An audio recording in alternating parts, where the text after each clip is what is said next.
do you know about the Civil War? Did you know that there was a Civil War within the Civil War? Few people realize that the people hardest hit by the Civil War were perhaps the five civilized tribes of the Indian Territory, modern-day Oklahoma. These were the forgotten warriors of the Civil War. American Indians from these tribes fought for both the Union and the Confederacy during the war, with tribes often split against each other. Three regiments of American Indians who fought for the Union Army formed an Indian brigade which had its headquarters here at Fort Scott, Kansas. When the war began, many Native Americans tried to enlist in the Union Army, but were turned down. A prominent Seneca chief was told by Secretary of State William Seward, "Sorry, but this is a white man's war." people west of the Mississippi were alarmed when their men were called by President Lincoln to serve in the East, where each side was concentrating their efforts to win the war. Kansans were especially upset since they were already bloodied by border warfare with Missouri. The threat of invasion haunted them since they were also close to the slave states of Arkansas and Texas. Their calls for protection fell on deaf ears as federal troops continued to be pulled from stations throughout the West.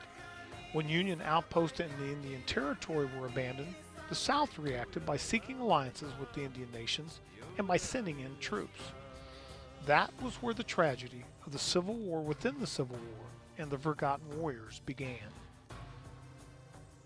The Chickasaw and Choctaw readily sided with the South because tribal lands bordered with Texas.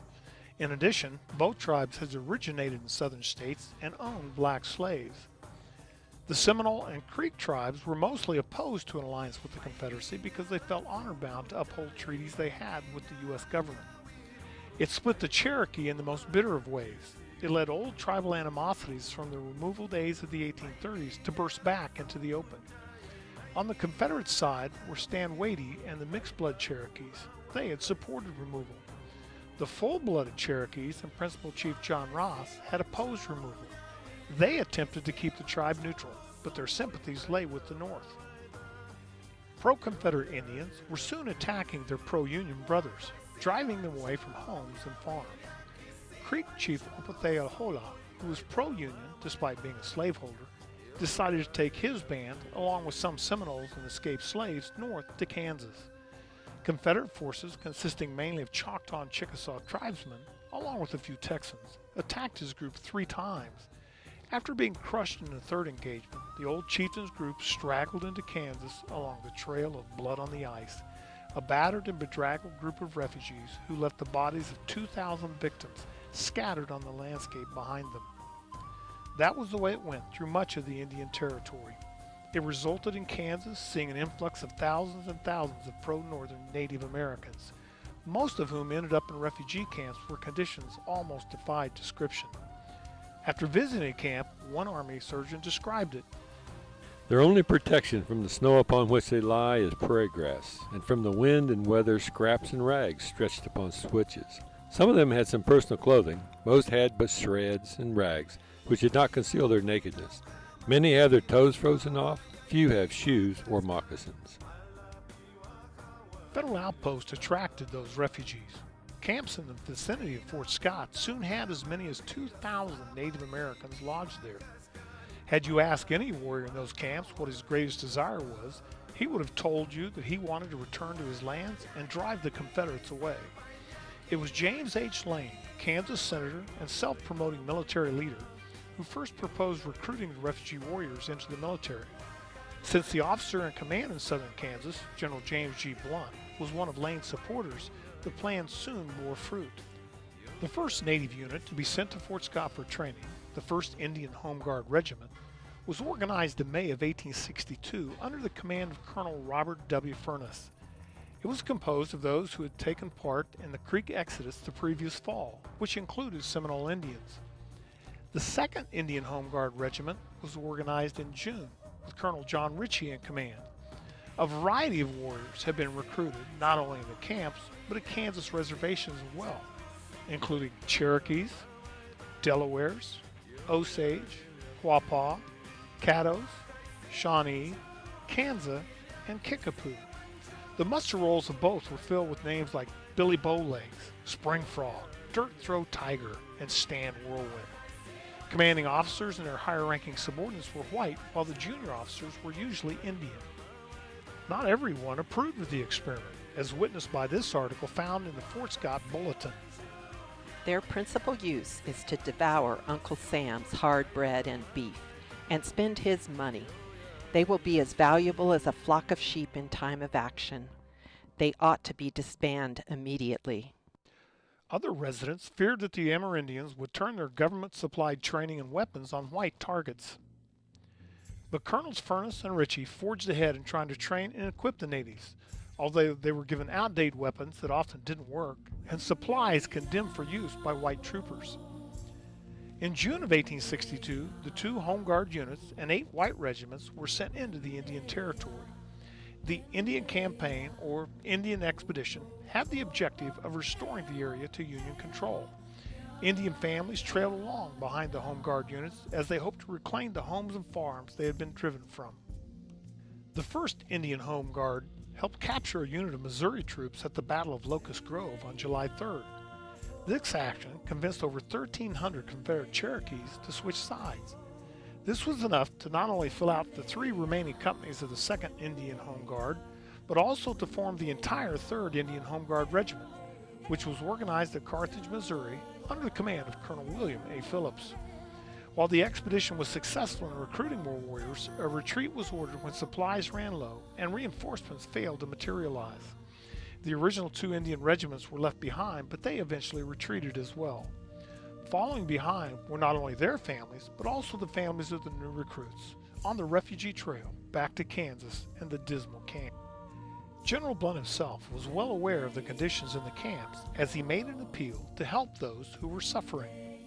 Your attention is called to the condition of the poor and suffering refugee Indians, mostly women and children now in Fort Scott.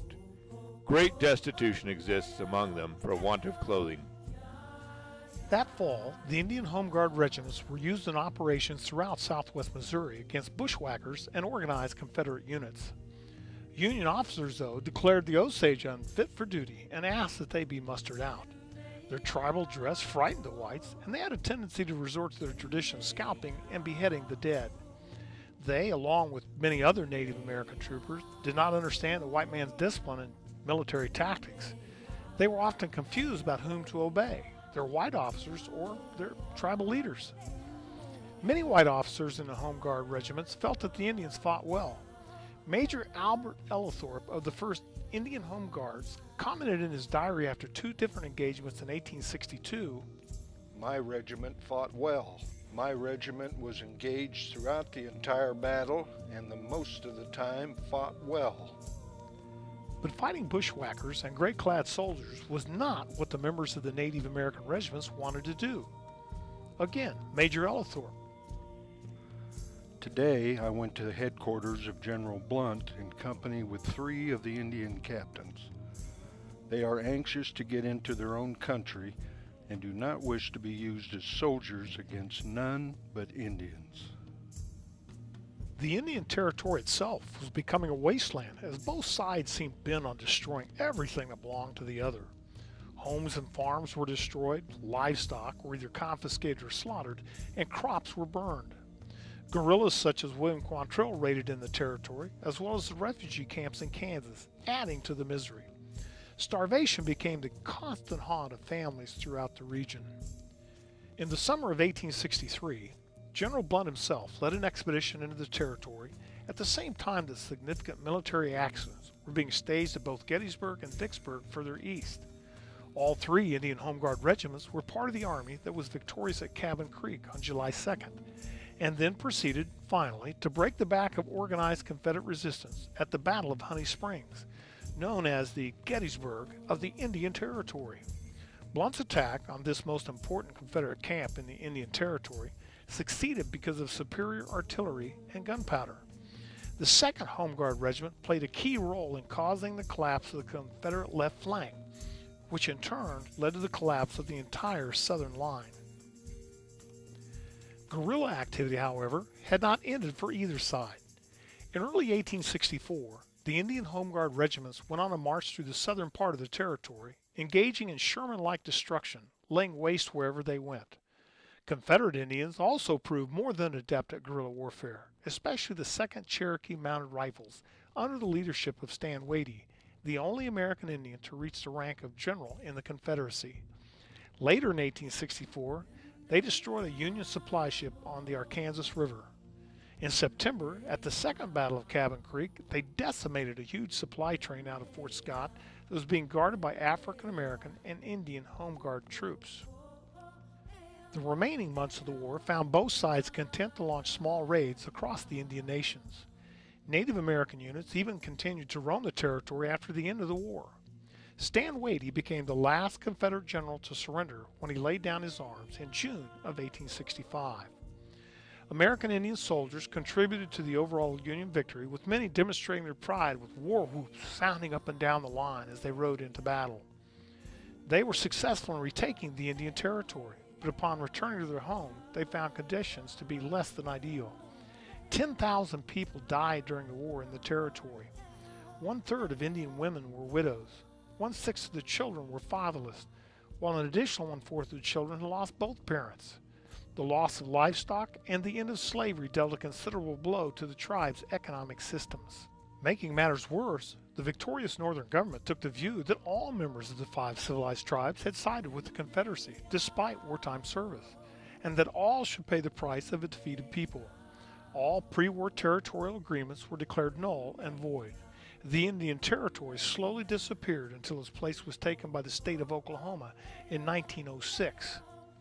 A proud people caught up in a war that was not of their own making would suffer one final blow to their pride when the 14th Amendment was ratified in 1866 and containing these words: Representatives shall be apportioned among the several states according to their respective numbers, counting the whole number of persons in each state, excluding Indians.